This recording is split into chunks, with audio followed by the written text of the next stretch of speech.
came in 2019. But if Flores can just improve his control, he could be a really interesting guy to watch. His fastball sits in the 92 to 94 mile per hour range and tops out at 95 miles per hour, but it has 2,400 RPM, which would place him in the mid-80th percentile in the MLB. The pitch is a 60 future grade. His other pitch with a 60 grade is his curveball, which has a 2,800 RPM. This would place him in the high 80th or low 90th percentile in the MLB. His curveball is the 25th most spin of any primary breaking pitch among ranked prospects. Flores also has a third pitch, a changeup with a 50 future grade. Flores definitely has the talent to be a MLB pitcher.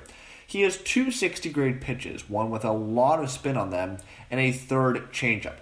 If Flores could just improve his control, he could be a very intriguing prospect for fans of the Pittsburgh Pirates to watch. So, the two prospects, the two guys outside of the people you already know, to keep an eye on are Steven Jennings and Santiago Flores. And again, we'll update you as they continue their developments. Obviously, with no minor league season, I don't believe either of them are on the alternate training roster in Altoona. But, fans know Cody Bolton. Fans know Quinn Priester. They know Tanaj Thomas. They know Brennan Malone. But not so much with Steven Jennings and Santiago Flores. And out of the two guys, in terms of who I'm higher on, it's Steven Jennings. And it's just the fact of his spin rate. Obviously, his numbers, you don't like to see the 4.67 ERA, but he has a 3.94 FIP. What you like to see, though, is that 7.9% walk rate, and he's striking out guys a decent. It's an okay, I wouldn't even call it an 18.8% strikeout rate. I love the 0.9 home runs per nine. That is what you like to see out of a starter. And last season was his best season. 130 innings of work. Again, you don't like to see the 4.71 ERA. Even the 4.23 FIP is high, but when you dig a little bit underneath the surface, you get a 3.99 xFIP. The other stuff that you really like to see out of a pitcher is, again, the walk rate, 7.1%. Only one home run per nine. What I really like to see, though, what I loved from Steven Jennings last year was that 20.3% strikeout rate to go with the 7.1% walk rate. And he is a very durable pitcher, too. He controls the ball, he dots it, and he has really interesting potential. And that comes from the fact that he has 2,500 RPM on his fastball. That's with the likes of Garrett Cole and Yu Darvish. Not only that, but his slider is at 3,000 RPM. That is beyond impressive. And, I thought Santiago Flores, his curveball RPM of 2,800 was impressive. But the fact that Jennings can get that pitch to spin at 3,000 RPM is going to be impressive. It's going to be one of the best sliders in all of baseball. A Chris Archer type slider, if not better. That's what Steven Jennings has. And that's what he can be. The Pirates' farm system is incredibly deep, and that's what gives me hope for the future. 2020 could very well prove to be a trying year. So could 2021, and so could 2022. But very soon, the Pirates are going to be back to being the team they were 2013 through 2015, winning 90-plus games, making the playoffs, and being a powerhouse. That's what this team has the potential to be. The pieces may not all be at the major league level yet, but they are going to get there. This is a top 5 farm system in baseball. And what that usually yields is 5 to 7 years down the road, a top 5 team in baseball. Have patience. Ben Cherington has this figured out. He has done it before with the Red Sox. You have seen how he set up the Blue Jays with their young core. Give him time. Trust him.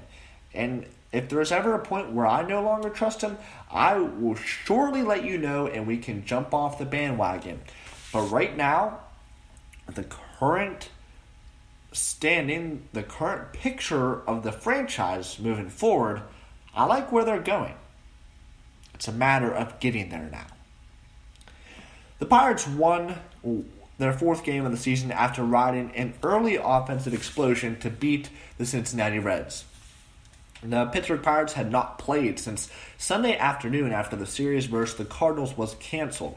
In their previous series, despite a lack of offense in the last game, the team's bats had seemed to have woken up as they scored 15 runs in the first game and 5 in the second.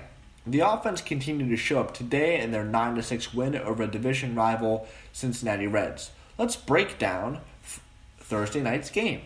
The Pirates scored a lot of runs, a nice refresher after losing 2-1 on Sunday. The Bucs kicked the offense off on the second pitch of the game with a leadoff home run to right center field off the bat of second baseman Adam Frazier. After a Kevin Newman groundout and a Josh Bell strikeout, Colin Moran added another run with a blast of his own to center field. This was his 6th of the season. The lineup was far from done. Right fielder Gregory Polanco led off the second inning with a solo blast, his 2nd of the year. Eric Gonzalez continued his hot streak with a double. He advanced to third base on a Gerard Dyson sac fly to right field and was brought in on a RBI single by Jacob Stallings. Both Frazier and Newman hit back-to-back singles to load the bases. Bell then hit a ground ball single, scoring Stallings and Frazier, but the Bucs loaded the bases yet again after a Moran single and a walk from Brian Reynolds. Gregory Polanco stepped to the plate for the second time of the inning, who scored the Pirates' 9th run of the game and 7th of the inning. Trevor Williams had a really good outing in his last time out versus the Minnesota Twins, but didn't fare as well Thursday versus the Cincinnati Reds. He went 5 innings and allowed 3 runs on 7 hits. One of the 7 hits being a Nick Senzel home run. However, he only walked 1 batter and struck out 4. Williams gave away to lefty Sam Howard. Howard has so far been a nice find for the Pirates. While he did give up a home run to Freddie Galvis, Howard went 1 1/3 inning, didn't give up a walk, and struck out 3 men. Those 3 being Jesse Winker, Josh Van Meter, and Tucker Barnhart. The pitching ran into a bit of trouble in the 8th inning. Jeff Hartlieb, who had taken over for Howard in the 7th, walked Joey Votto and then gave up a single to Eugenio Suarez. Jesse Winker hit a ground ball for a force-out at second, but the Pirates were unable to turn 2. Senzel, who had homered earlier, hit a double that barely squeaked by Gonzalez at third base. This scored Votto and forced the Pirates to pull Hartlieb in favor of Richard Rodriguez. However, Richard shut the door by getting Van Meter on strike 3 and Galvis to ground out to second base. Keone Kela made his season debut after recovering and rehabbing from COVID, but it wasn't his prettiest of games. Tucker Barnhart greeted Kela on his return with a leadoff solo shot to start the 9th. Philip Ervin then worked Kela for 10 pitches before hitting a single on the 11th pitch of the plate appearance. But Kela settled down and got Votto to hit a deep fly ball to Brian Reynolds, and then got Suarez to strike out on a curveball in the dirt to end the game. The Pittsburgh Pirates played against the Reds last night at 7:10. Chad Cole faced off against Sonny Gray. This was the first time since 2018 Cole was given the start without the piggybacking strategy in place. Cole has so far been good, so we saw him carry the performance he has been putting up, and he did that last night. And, refreshing to see the win over the Reds on Thursday in the 9-6 win, and it would have been really nice to see them capitalize and continue the offense going the way it has been going. They hit really well against the Tigers last weekend, and even though they lost 2-1 on Sunday, and I was expecting after they scored the 9 runs, and they would score maybe more than a run, and it happens with young teams. These inconsistencies that the Pirates are facing, and it really is, and young teams face this all the time. It's inconsistency. And really what baseball is, every single player that makes it to the major league level has all the tools, all the talent in the world to be very good Major League Baseball players. The difference that separates the good teams from the bad teams, the good players from the bad players, even the good from the great, it's all a matter of consistency. Consistency is the name of the game. And the Pirates just haven't been able to do that this season. They've had flashes. They've had their moments. They've had exciting moments. They've had terrible moments. it's looking like it's been consistently bad so far this season.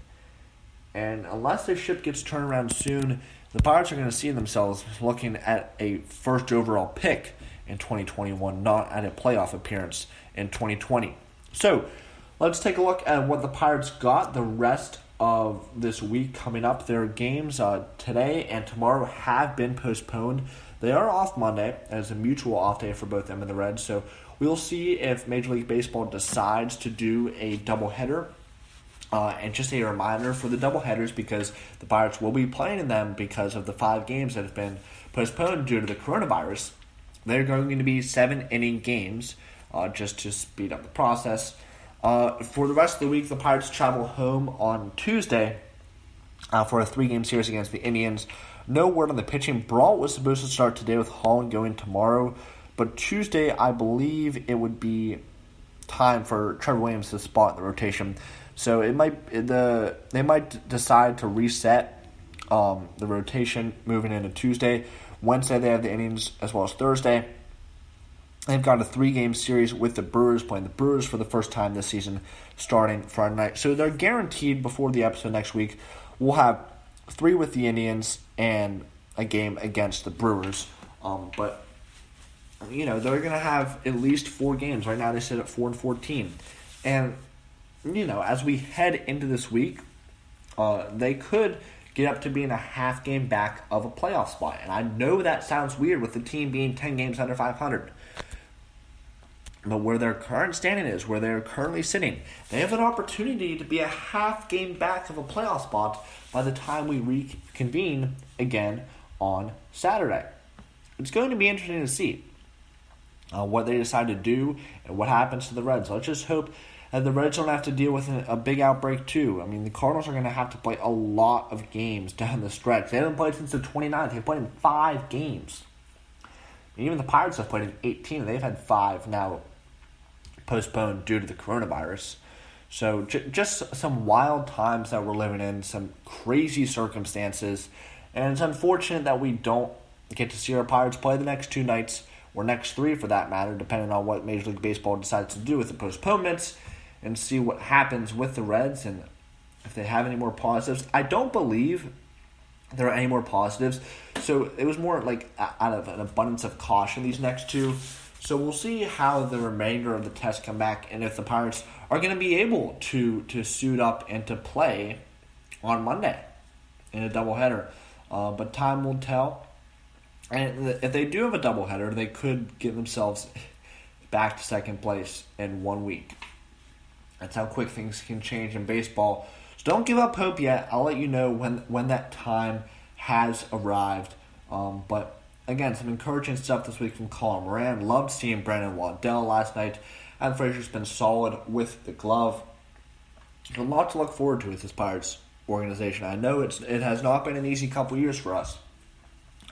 It really hasn't. We have a top 5 farm system in baseball. We have a lot of talent here at the Major League level. It's all about putting it together, moving forward on a consistent basis. And once they're able to do that, they're going to be able to be a contending team. I mean, we saw what they did as recently as 2018. They were a winning baseball club. From 2013 to 18, they had 4 out of those 6 seasons. They were a winning team, making the playoffs 3 out of those 6 years. So, by no means are we in desolate shape. They have to get it turned around soon, and I expect them to do just that. Thank you all for tuning in to Bucco-booth this week. Unfortunately, we will not have any games tonight, tomorrow, hopefully Monday, maybe not, but at least 4 games that we'll have to break down for you next Saturday.